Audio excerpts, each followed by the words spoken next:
5 janvier en Afrique. 1. Présidentielle au Sénégal. La candidature d'Ousmane Sonko écartée, le coup près est tombé. Au terme d'un interminable marathon judiciaire et administratif, la décision du Conseil constitutionnel est finalement tombée ce vendredi 5 janvier. Après avoir été plusieurs fois condamné, après avoir été radié, puis réinscrit sur les listes électorales, Ousmane Sonko a vu son dossier de candidature jugé incomplet et a été recalé. Ousmane Sonko faisait partie des 93 Sénégalais à avoir déposé leur dossier de candidature auprès du Conseil constitutionnel, chargé d'en vérifier la validité. Ce vendredi, c'était à son tour de voir ces différentes pièces étudiées.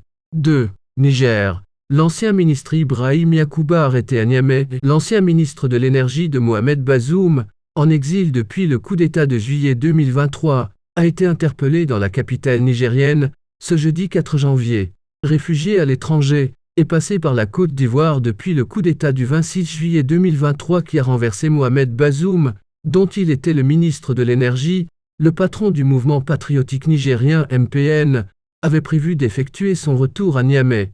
Ibrahim Yakuba a effectivement atterri à l'aéroport de la capitale nigérienne ce jeudi 4 janvier, mais il a aussitôt été interpellé par les forces de police de son pays et placé en détention pour la nuit.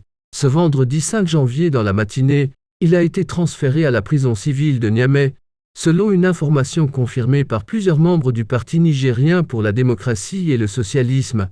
3. Abiy Ahmed met le cap sur la mer Rouge. L'accord surprise signé entre l'Éthiopie et la République autoproclamée du Somaliland pourrait offrir à Addis Abeba un accès stratégique à la mer Rouge. Mais il a aussi ravivé les tensions dans la Corne de l'Afrique. C'est sur une note explosive qu'Abiy Ahmed a choisi d'entamer l'année 2024.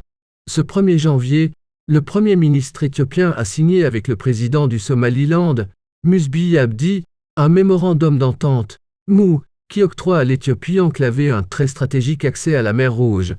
En échange, Addis Abeba s'engage à reconnaître la République sécessionniste. Une décision d'autant plus surprenante qu'elle intervient 3 jours seulement après qu'un accord entérinant la reprise des pourparlers entre la Somalie et le Somaliland a été trouvé, à l'issue d'une médiation organisée par Djibouti. 4. Succès Masra parviendra-t-il à changer la donne au Tchad? L'un des plus farouches opposants au régime tchadien a été nommé Premier ministre lundi 1er janvier. Trahison ou continuation de la lutte par d'autres moyens?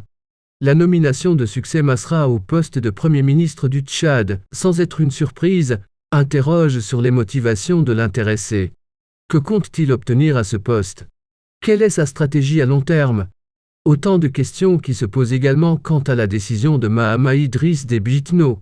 À 40 ans, le leader du parti Les Transformateurs succède à Saleh Kebzabo à la primature, devenant de fait le numéro 2 d'un exécutif à l'encontre duquel il n'avait pas de mots assez durs, il y a encore quelques mois.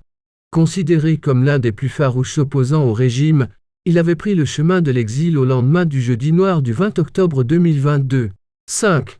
Au Mali, le parti d'Oumar Mariko menacé de dissolution, l'opposant malien est dans le viseur du régime de transition d'Assimi Goïta pour ses propos sur les exactions présumées des forces armées maliennes.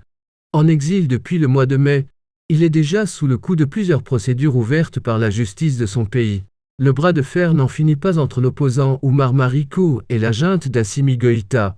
Sous le coup de plusieurs procédures judiciaires qui l'ont contraint à l'exil, l'homme politique malien est devenu l'un des plus fervents détracteurs des colonels au pouvoir à Bamako. Figure de la gauche malienne et défenseur historique du dialogue avec les différentes rébellions indépendantistes qui ont ébranlé le Mali ces dernières décennies, Oumar Mariko a multiplié les coups contre le régime militaire, l'armée malienne et ses supplétifs russes du groupe Wagner.